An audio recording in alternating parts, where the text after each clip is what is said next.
back. This is Lauren Kimball for ANI 150, and we're here to wrap up the SciFi crate. In the previous tutorials, we went ahead and did all the low poly modeling and UV mapped the base. In these following tutorials, we're going to UV map the accents, such as the handles, little side guards, and the corner guards. We're also going to mirror those geometries over so that we'll have the complete crate. We will also pack them and combine and get ready for building a high poly asset. Here's what the packing looks like for this. We put on shaded mode, and this is what we are going to work toward today. We are also going to organize our scenes before moving on toward any high poly work.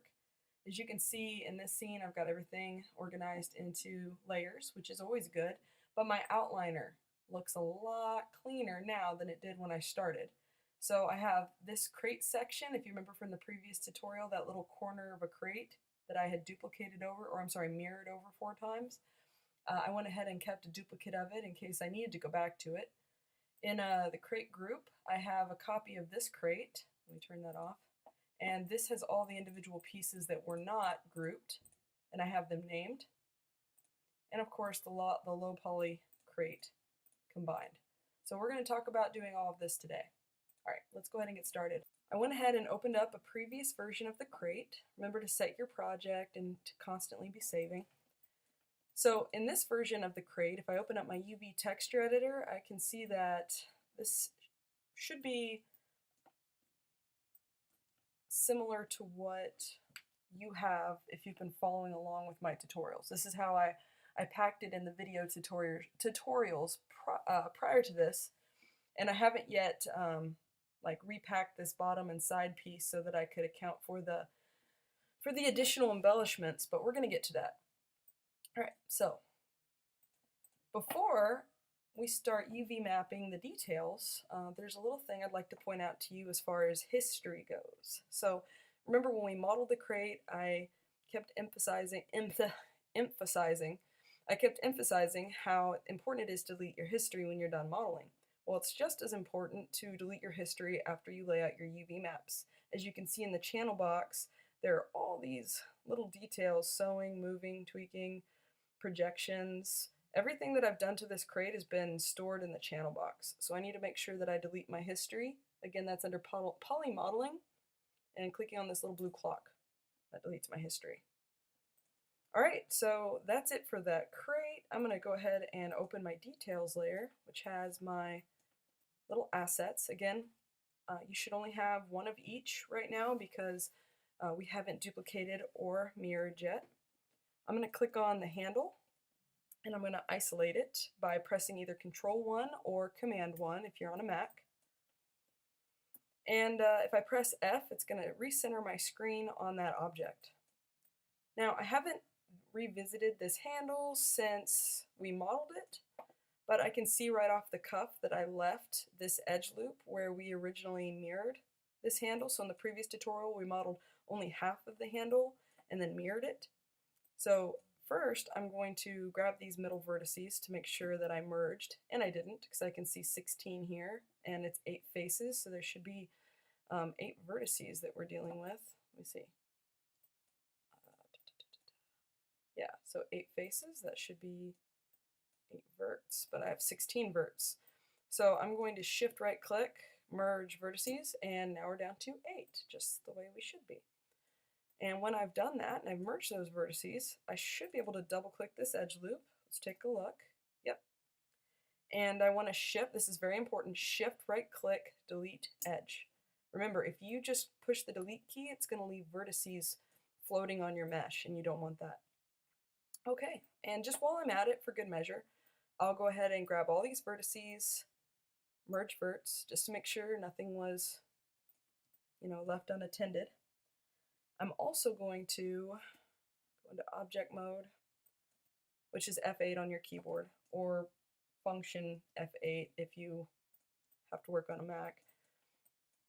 And I'm going to go into cleanup, which I can access through shift right click, cleanup, or I could go to my hotbox and go to mesh. That's also where cleanup lives. And I'm going to ask it to select matching polygons, faces with more than 4 sides. Let's Look at the wireframe, doesn't select anything, good. How about four-sided faces? Okay, everything's a four-sided face. That's good, that's ideal. So, I'm gonna go ahead and delete history again because I accumulated a little bit more history. And we're gonna lay out the UV maps. So, let's go to UV editor and whew, that's a mess. All right, so first things first, when we are going to begin the UV process, we have to use a projection of some sort, project some UV maps so that we can clean them up.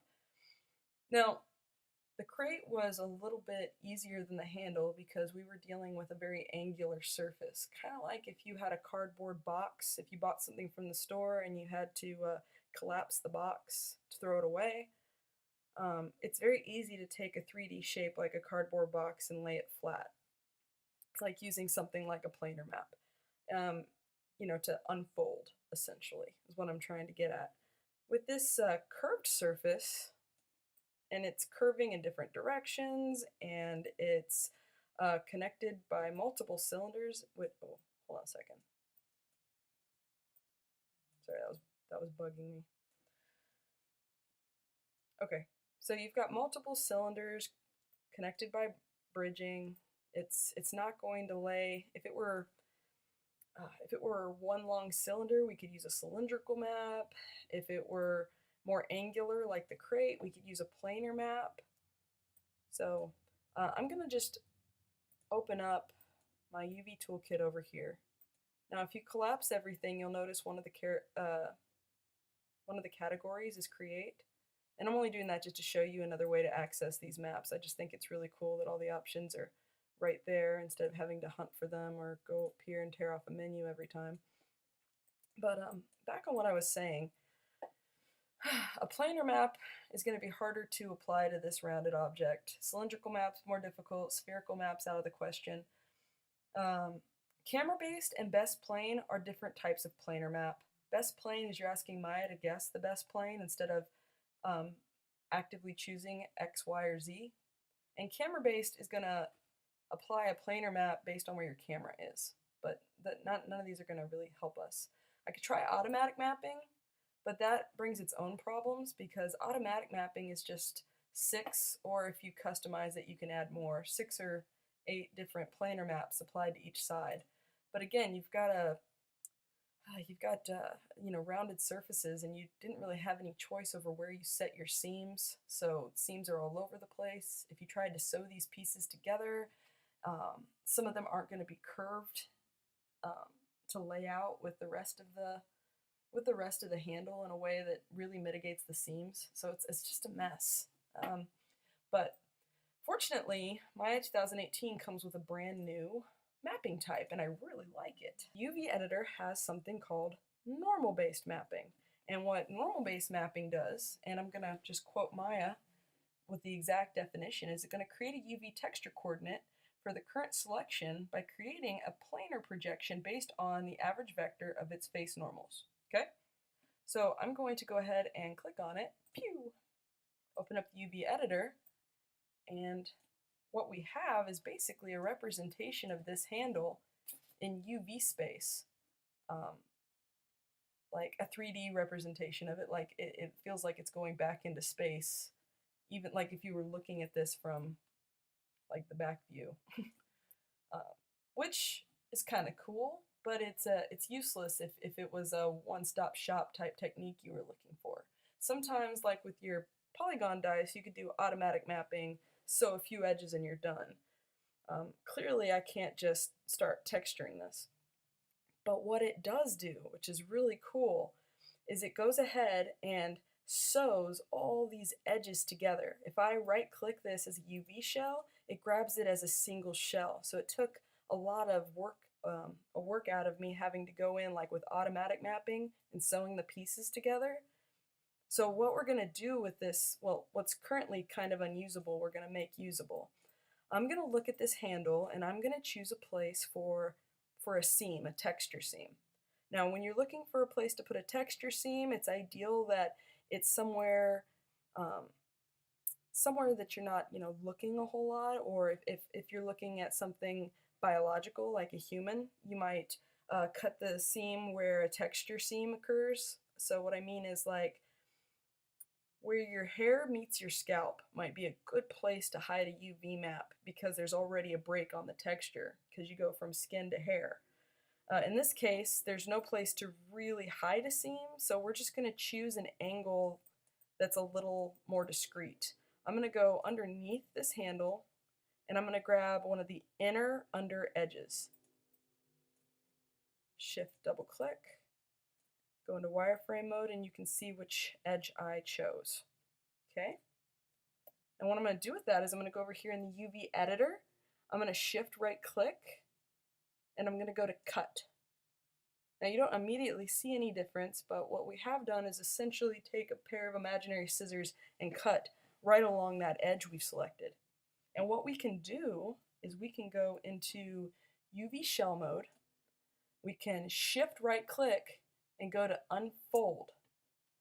Now with unfold, there's not really too much we're going to do with the options except not that this is really going to make a big difference, but I might change this map size for good measure. Apply and close. Oh, did I not have the shell selected? Let me try again. There we go. Remember G, the hotkey G will repeat any hotkey that you had selected.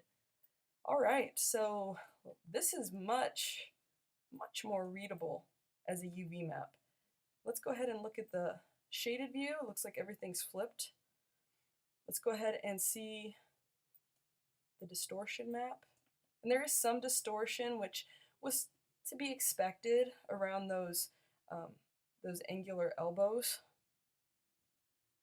So let's see if it mattered too much to the textured view, if there's going to be any heavy distortions.